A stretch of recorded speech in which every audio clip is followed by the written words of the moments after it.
After a long day at the pool, the lake, or just out enjoying summer, sometimes you just want to come home and feed your family something easy, simple, and delicious without heating up the whole kitchen. Today, I'm sharing my not so authentic, but absolutely delicious Instant Pot Italian beef. Shredded, juicy, and perfect on King's Hawaiian rolls. Big flavors that feel comforting and homemade. This is Nancy's Homestyle Kitchen, where I show you how to cook real food that feels like home with simple steps, affordable ingredients, and no pressure to be perfect. Let's review the ingredients. You're gonna need between 2 to 3 pounds of chuck roast. This here is a 2 1/4 pound chuck roast that I trimmed the visible fat and trimmed them into about 1.5 to 2 inch cubes. You're gonna need a tablespoon of olive oil, 1 whole white onion that is thinly sliced, and 1 red bell pepper that is thinly sliced. If you already have a bag of the mini peppers, you can go ahead and substitute those. Those work just fine as well. We're gonna have some Worcestershire sauce, a tablespoon of this Kinders Buttery Steakhouse seasoning, and that's why I reference this as kind of an Italian-ish recipe. I'm gonna use about 3 tablespoons of the sun-dried tomato paste. For the spices, I have a teaspoon each of marjoram, basil, and Italian seasoning, half a teaspoon of thyme, half a teaspoon of rosemary, and 1 bay leaf. And I have 2 cloves of garlic that are minced finely, 2 cups of beef broth, and then when we're done, we're gonna make them into sandwiches by using the King's Hawaiian rolls and some provolone cheese, and then we're gonna make a little topping with some butter, garlic powder, and Parmesan cheese. All of the ingredients will be listed in the description box for you, so let's get started. All right, so I set my Instant Pot on the saute setting on high and have let that come up to temperature and put a tablespoon of olive oil in the bottom of the pan.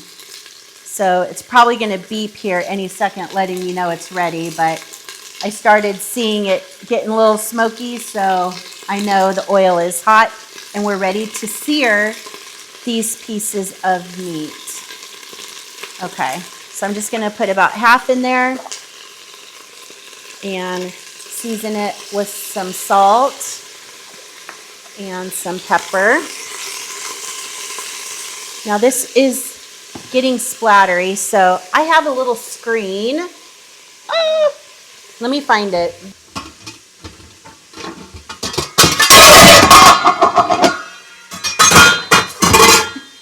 Found it. Here's my screen.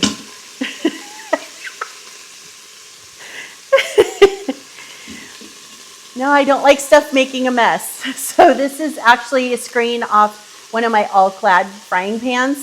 And I forgot it was gonna splatter this much, but it's nice because it keeps it from making a mess all over the place.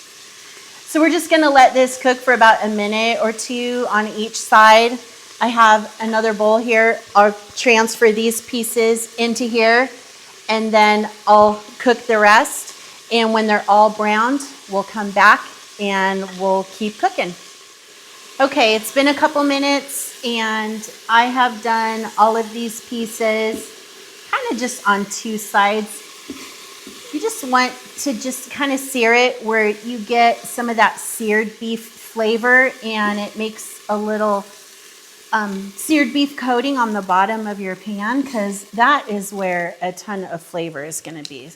So I'm going to take that out and then now I'm going to add in the sliced onions. I'm going to break them apart a little bit.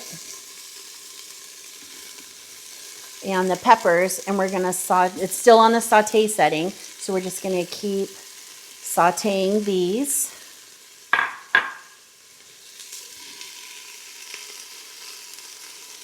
And this will take, I don't know, about 5 minutes or so. And as we're sauteing, I'm actually using the flat part of my little spatula here to scrape up the little bits that remain on the bottom of the pot from searing the beef, because we want to kind of work all those little bits up and off the bottom. And then when we add the beef stock, it will also help release those bits from the bottom and provide additional flavor to our dish. We don't want to get these like browned. We really just want to cook them until they're nice and translucent, because they're just going to keep cooking as we pressure cook the meat anyway. So I don't know if you could see from this camera, but all the bits are totally coming off the bottom of the Instant Pot. The vegetables have released some of their own moisture, and that is what's helping it come off the bottom. Okay, so in the last minute, we're going to add the garlic. Now, you don't want to put garlic in right at the beginning because then it would overcook and become bitter. So just add it at the end till it becomes pretty aromatic, and then you know it's ready for the next step. It smells so good already. Anytime I'm cooking onions, garlic, peppers, that's just the pot saying that it's hot. Like if you can't tell, it's been hot forever.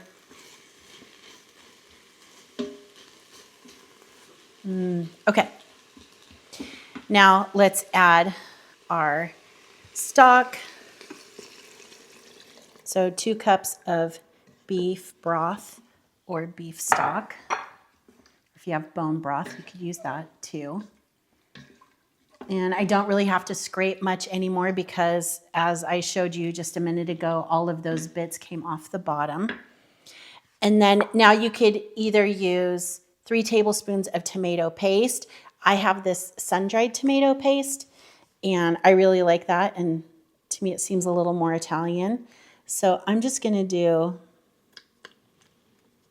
like 3 tablespoon squirts of this into the pot.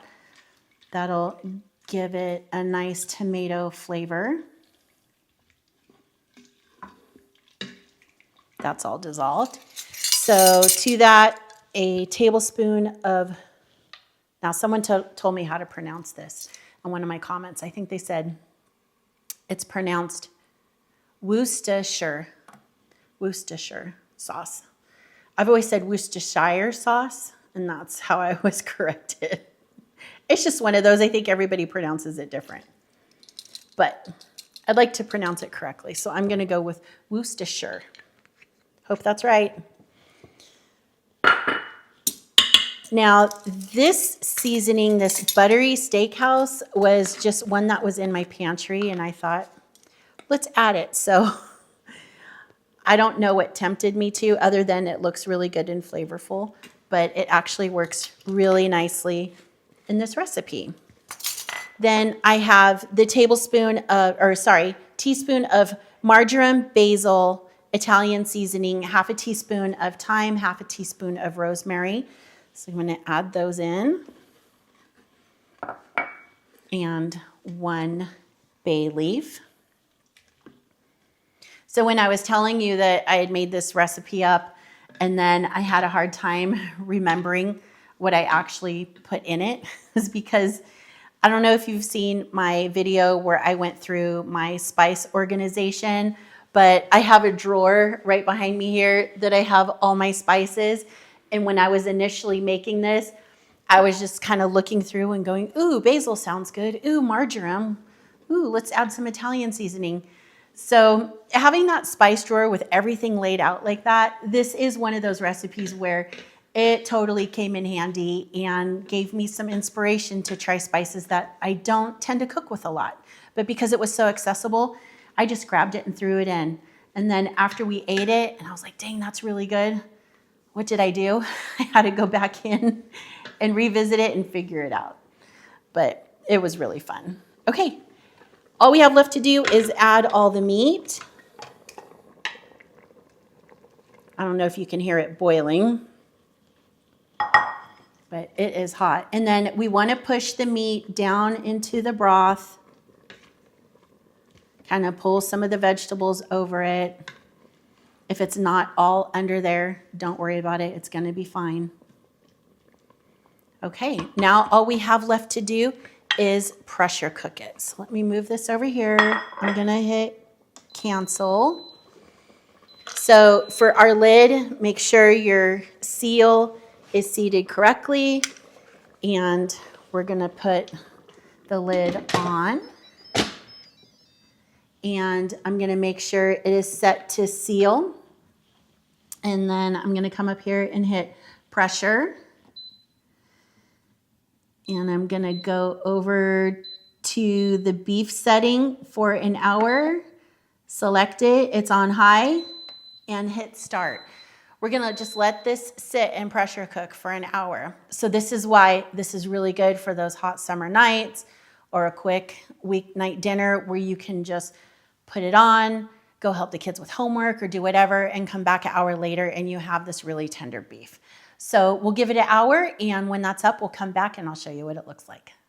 So my timer just went off. The 1 hour is up, so I am going to press cancel, which is going to turn the unit off, and then I'm going to move the lever up here to vent, and we're going to let the steam escape and release all the pressure from the Instant Pot. My safety valve has depressed, so I can remove the lid, and we'll see what our beef looks like. That is, oh my gosh, I wish you could smell how fantastic this smells.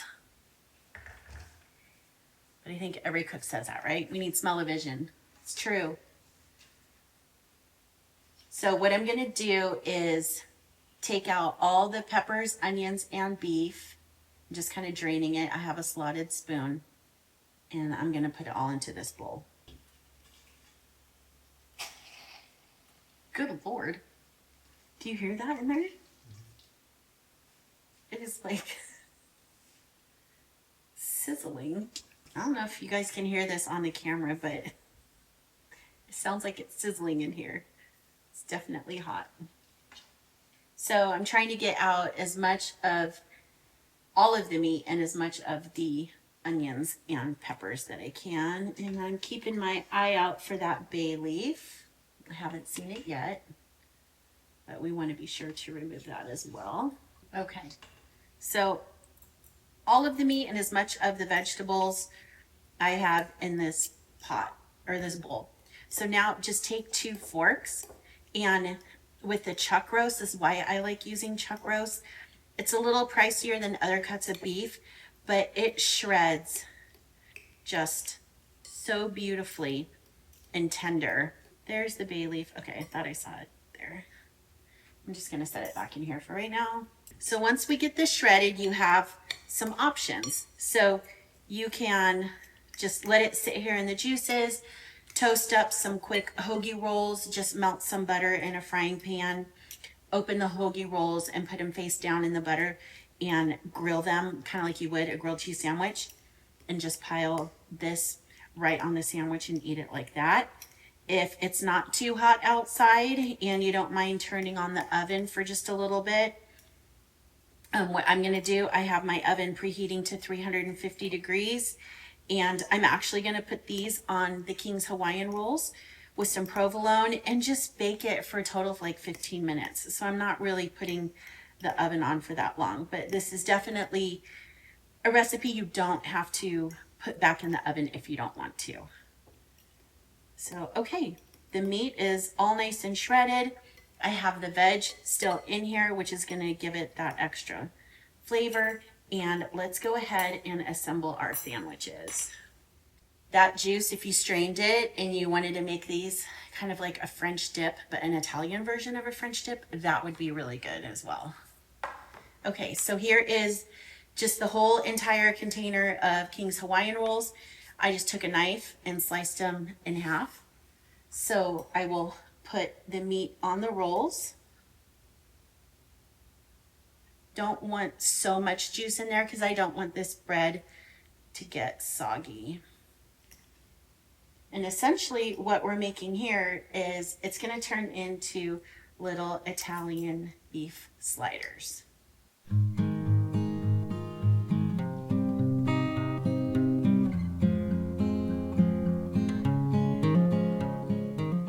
Okay, I think that is a pretty even layer. I picked up some sliced provolone.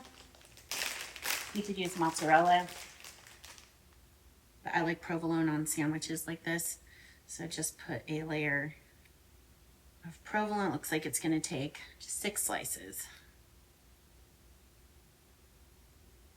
And then we're going to put the top back on.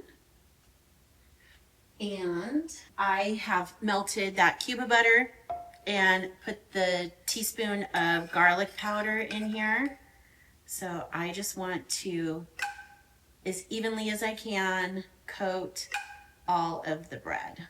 Just the garlic, butter. I'm going to be putting some Parmesan on here. It's smelling so wonderful. Okay. There we go. And then Parmesan cheese, you're going to need about 2 tablespoons. And I'm just going to give it a sprinkle.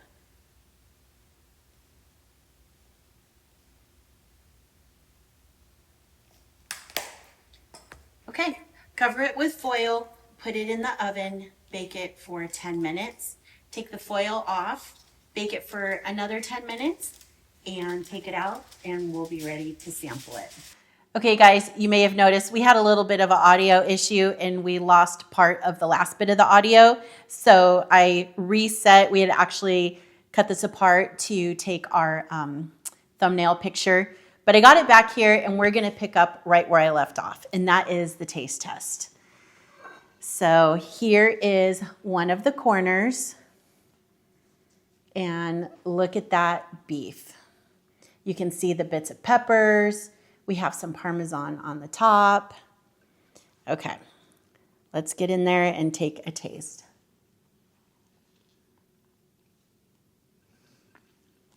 It is so nice and juicy. The beef flavor really, really stands out. You get the hints of the peppers and the onions and a little bit of that toasty garlic bread on top with the Parmesan cheese. I'm going to take another bite.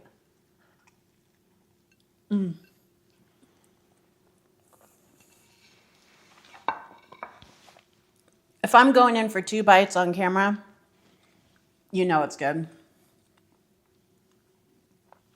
Definitely try this. You try it and let me know in the comments what you think. This Italian beef makes fantastic leftovers for the next day too. If you like more of that Chicago style vibe, you can top it with giardiniera for extra crunch and heat, or some pepperoncinis.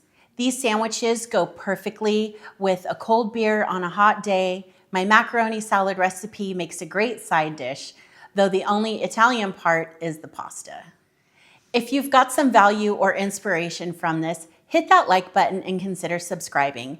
It helps me keep bringing you more of these really easy home-style recipes every week. Well, that's all for today. No matter where you are in your cooking journey, I'm just so thankful you're here. See you next week with another comforting favorite from my kitchen.